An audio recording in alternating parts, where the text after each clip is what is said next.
guys নমস্কাৰ ৰাতিপুৱাই happy Bihu সকলোকে প্ৰথমতে পাৰোঁ ব'লক মই মোৰ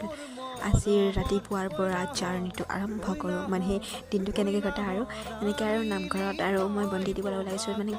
গা চা ধুই কিনে ৰেডি মই এতিয়া মানে নামঘৰত এতিয়া চাকি দিওঁ ফাৰ্ষ্টে নামঘৰত চাকি দিয়াৰ পৰা আৰম্ভ কৰিম আৰু এতিয়া বৰ্তমান বাৰু নামঘৰটো মোচা নাই মুচিলোঁ মই সৰু চাইটো নামঘৰতে ভগৱানে যাতে আৰু এইটো ডাঙৰকৈ বনাব পাৰোঁ এইটো আশীৰ্বাদ দিলে হ'ল আৰু আপোনালোকেও আশীৰ্বাদ দিলে হ'ল যাতে মই এইটো ডাঙৰকৈ বনাব পাৰোঁ বাৰু যি কি নহওক এতিয়া এইটোৱেই মোৰ সম্পত্তি যি কি নহওক মই এতিয়া ইয়াক পূৰা সম্পূৰ্ণভাৱে ভাল কৰি লওঁ ভগৱান হৈ গ'ল এতিয়া মই মানে এতিয়া ঠকি দিব লাগে এতিয়া ফাৰ্ষ্ট হেৰি কৰি ল'লোঁ মানে চাকি দিবাক কৰি আনলো ঢুকীয়া আনি কিমান বস্তু দিছে কিছুমান বস্তু ৰখি আছোঁ সেইকাৰণে যি কি নহওক দিলা আনি গোটেইখিনি দিয়াত তাৰপিছত আৰু মই ঠকিবলৈ আৰম্ভ কৰি দিলোঁ আৰু এনেকৈ আৰু মানে মই কেতিয়াবা কেমেৰাটো ওলালে দেউতাই এনেকৈ আগবঢ়াই যায় গাইজ বাৰু যি কি নহ'লে অলপমান ডিষ্টাৰ্ব দি যায় ফাল্টু কৰি কিনে বাৰু যি কি নহওক হ'ল এতিয়া মই গোটেইখিনি দিয়াত মন্দিৰটো ঠিক কৰি কিনে দি কিনে বাৰু ঢাকিখন আৰু আগবঢ়াই দিলোঁ আৰু ভগৱানে আৰু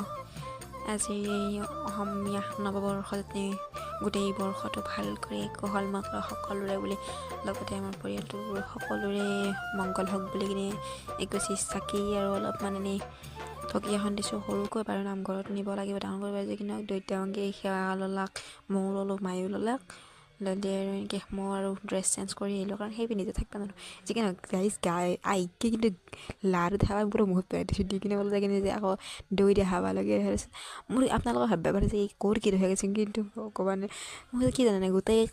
কাম চাম কৰি উঠি মোৰ অলপমান চৰু খুদলাৰ অলপমান স্বভাৱটো আছে যে মই চৰুত কি আছে মইতো চাবাই লাগিব যি কি নহওক তাৰপিছত ভাত খাব বহিলোঁ আৰু মানে দুই চাৰি খালোঁ সেইটো ভিডিঅ' অলপ আহিলেও ভোক লাগছে নে তাতে খাই গ'লোঁ আৰু যি কি নহওক তাত তামোল মেইন এতিয়া তামোল খাই কিনে আৰু হ'ব দিয়ক আজি ব্লগটো ইয়াতে সামৰিছোঁ ভালে লাইক কমেণ্ট শ্বেয়াৰ কৰিব আৰু হেপী বিহু সকলোৰে মংগলময় হওক গোটেই